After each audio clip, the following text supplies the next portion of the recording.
Hello and many thanks for joining me on Express Update. We are coming to you from our studios here within the Ministerial Enclave. We are also on GoTV, channel 184. I am Peter Insia. Coming up in our stories, government plans real freight system to boost trade and protect routes. Also coming up, NDC renames national headquarters Jerry John Rawlings House to honor founder's legacy.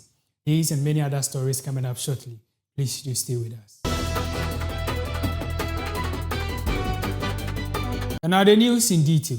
Finance Minister Dr. Kasewo Atuforsen has announced government plans to develop 1,012-kilometer railway corridor from Takoradi Port to Hameli, aimed at transporting cargo destined for Sahelian countries. The project is aimed at reducing pressure on Ghana's roads, protect billions of cedis invested in road infrastructure, and enhance the country's position as a regional logistics hub.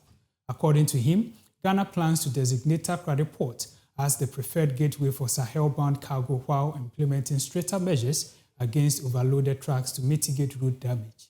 The minister stated that discussions are underway with counterparts in Burkina Faso, Mali, and other Sahel countries regarding funding arrangements for the project, which is expected to be completed within 3 to 5 years.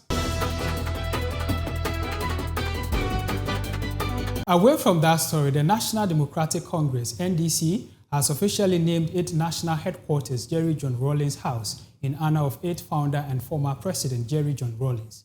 At the unveiling ceremony, party leaders praised Rawlings' immense contributions to the growth and success of the NDC. General Secretary Fifi Kwete described him as a visionary leader whose legacy continues to shape the party. National Chairman Johnson Asiedin Ketia explained that the decision was made to preserve Rawlings' legacy, noting that he had opposed such honors during his lifetime. The plaque was officially unveiled by President John Dramani Mahama, while Majority Leader Mahama Ayariga urged party members to remain united and committed to the NDC's future progress. To some more news, in a show of benevolence, the Minority Chief Whip and Member of Parliament for Nsawam Aduajiri, Honorable Anodompre, has covered the full cost of eye surgery for over 200 constituents. This was carried out over the weekend when his office transported the beneficiaries, including elderly men and women, to Valley View University for their scheduled free surgery under the Nsawam Aduajiri Eye Care Project. Many described the intervention as life-changing and commended the MP for bringing hope and relief to residents who could not afford specialized medical care. The beneficiaries also offered prayers for God's blessings on the MP and urged the continuation of social intervention program to improve the lives of ordinary Ghanaians. On to our last story, Assembly member for the Kaneshie electoral area, Honorable Ebenezer Edu, has called on parents, educators, and community leaders to work together to protect the girl child, following growing concerns over alleged inappropriate relationships between teacher and student. His remarks come after the Ghana Education Service interdicted a teacher accused of engaging in an inappropriate relationship with a student. While acknowledging concerns about teacher misconduct, Honorable Edu stressed that safeguarding children is a collective responsibility and encouraged fathers to build stronger relationships with their children. You see some women doing TikTok with their children. My point here is that all the three institutions has a role to play. Yeah. If you are leaving that role to only the teacher, you can't solve this issue. Yeah. Because as a father, you need to have a close relationship with your daughter or your spouse or your child. Yeah. As a father, you need to see warning signs. Yeah. As a father, you need to have a relationship with the teachers. As a father, you need to be part of the school. Some parents don't even attend PTA meetings. Some parents even don't know the name of the teachers that they are teaching their children. Some people, they take their children to school and that is it. Leaving the rest for the teacher to do. No. So as a father, we have the role to play. Because if my daughter knows that, hey, this thing that I'm going to do, if my father finds out, I'm going to be in a big soup, she won't do it. She will not do it. But the father even doesn't know what is going on. So the one you saw at the bully, you could see this is clear again. There's something they've been doing it. Now, why are the parents of that child? Even if you go, you could clearly see that maybe it's a broken home or maybe it's a whole lot of issues. So we shouldn't put the blame on the teacher. The teacher too will be dealt with, but at least as parents, In order for our young children, our young girls to go to, we also have to let them, train them very, very, very, very well. Meanwhile, Africa Education Watch Program Officer Mr. Kwesi Nimbo urged teachers to uphold the GES Code of Conduct to protect the integrity of the profession. GES Code of Conduct is to a teacher as a Bible is to a Christian. Okay. No one trains one to read a book of Code of Conduct. The GJA Code of Conduct is as important to a journalist as the Bible is to a Christian. One conducts training on the Code of Conduct. If you are a licensed teacher, you've been through the training to be a teacher, then one of the guiding documents to be trained on as a teacher trainee should be the GS Code of Conduct. And before one enters the classroom as a teacher, one should have been well abreast on the Code of Conduct. So the call for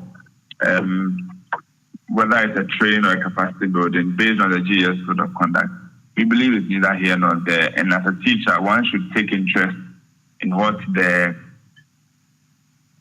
rules and regulations of the profession says about whatever conduct there is. And all issues of violence, physical, sexual assault, are clearly atoned for and indicated and sanctioned for in the GES Code of Conduct. So we believe that the teachers should be more interested in safeguarding their position and their professionalism by arming themselves with the knowledge of the GES Code of Conduct. The psychologist, Reverend Dr. Christopher Quay, also advocated for professional counseling services in secondary schools as a measure to help address and prevent such incidents. They should go through the counseling because counseling will change their brain. Okay. Some of them don't know. They are innocent, ignorant, and all that. But through professional counseling, now what the teachers do is advice. Okay. They don't do professional counseling. You take them CBT, cognitive behavior therapy. Okay. You take them through and they will see that what they are doing is society have norms. So when you are doing something that is not right in the society, you yourself will feel ashamed. You understand? I know the university, they have, but in fact, when it comes to, they say, when you are in the university, you can do anything you like. But when it comes to dressing, the dressing, which is what do you call it, offensive, the lecturers must put their foot down.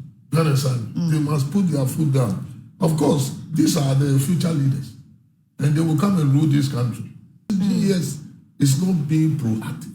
Okay. They are not putting their foot down. If they put their foot down, some of this, it will be minimized, but we can't eliminate entirely. Yeah. You see, that's why they created guidance and counseling. Right now, by the grace of God, some of the universities are reading counseling psychology.